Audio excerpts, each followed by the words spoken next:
So then I come to around about November 2023, then I decided to stop drinking soda. And so that was really hard. The first, because I like soda. I was drinking diet, but still, it's just not healthy. It's not great for me. I don't need to do that and have that addiction. And so I stopped drinking it for about the first week. Man, it was really hard as far as sugar cravings. And I was just still eating everything else that I wanted. And I'm not a real big sweet person, but I like soda. That's sort of my sweet tooth. And so the first week was real tough to stop drinking soda. There's other ways that you could probably do it instead of just cold turkey. Boom, I'm stopping and ease out of it or something. But for me, it just made sense to just not do it. So then I had a soda.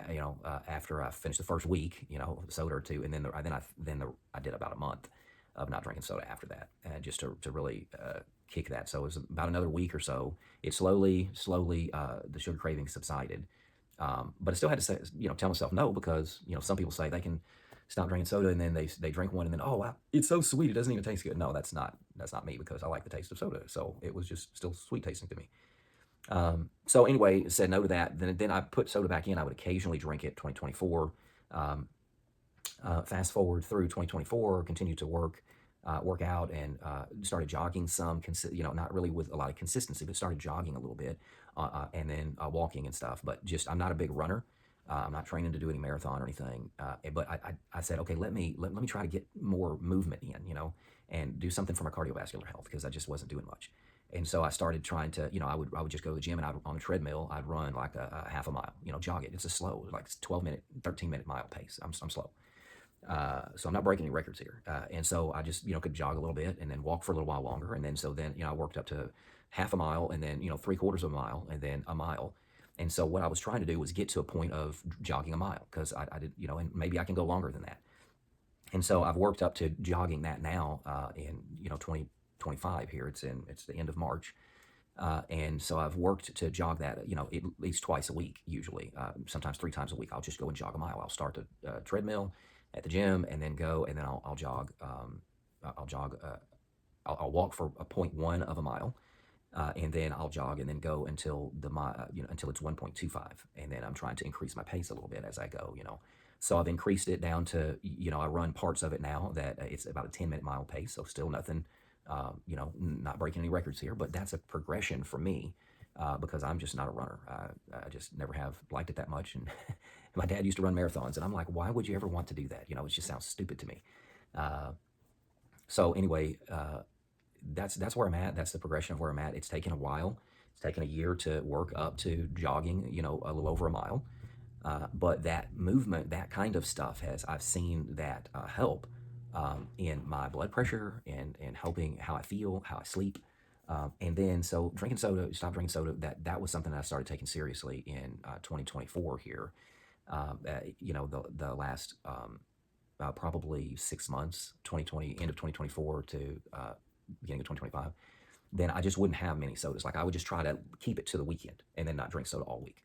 But then the problem with, having your cheat days or whatever, if you reward yourself on the weekend, well, I just found that it just wasn't working for me to, I'd go ahead and have a couple of sodas on Saturday, a couple on Sunday. I'm enjoying it. And then I was just like, you know what? I can go ahead. I've got freedom to do this. I can just go ahead and have another one on Monday. You know what? And I'll just have another one on Tuesday. And then, you know what? It's not too long. It's not like I'm addicted again, and I'd have another one on Wednesday. And then, so it would just keep going for me. And so I was like, what in the world?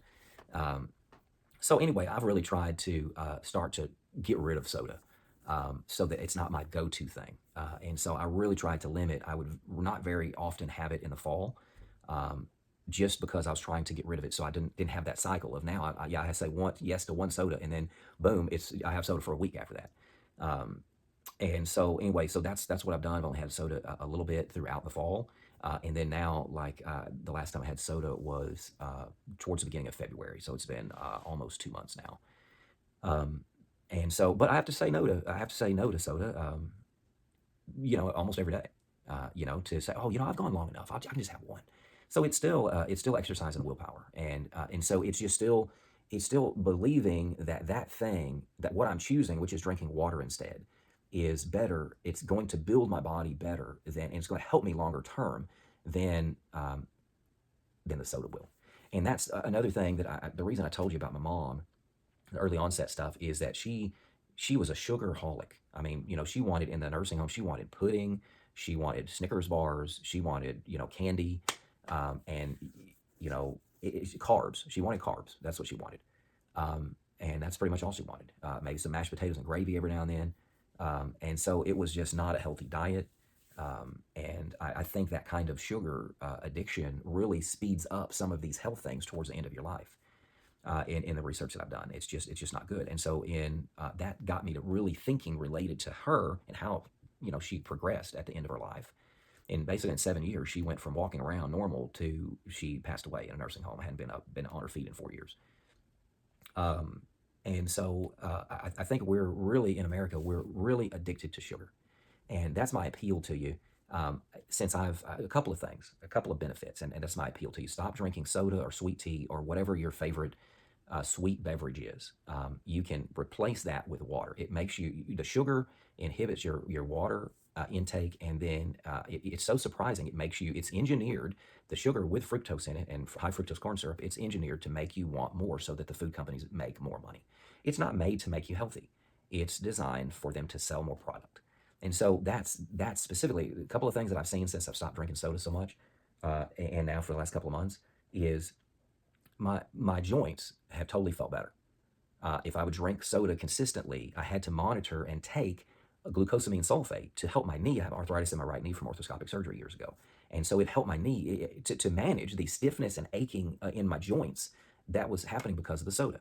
Because stuff in the soda comes out of your gut, it leaks out of your gut, helps cause inflammation in your system, and then that leads to joint problems because of the inflammation in my system. And so I have seen that it is definitely, I'm able to run, right?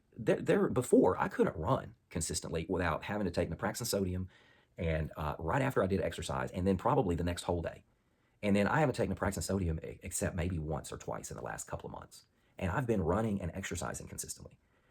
And so I've also done some other health things, which I'll describe. I'm on a keto meal plan now. I'm 3 weeks into that, so I'll tell you about that in the next video. But this is the first one I want to do. Just tell about a little bit about the background of some stuff that I've come through, and then what I've come to learn through that's setting it up related to my health journey.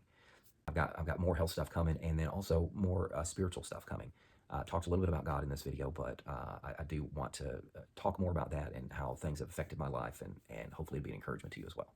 So want to talk about health for the body and then also health for the soul. That's kind of the what I'm leaning towards related to this channel, and what I'm honing in on, because health has become a real big thing for me, and I've seen some great benefits in some changes I've made, and I want to pass those along to you.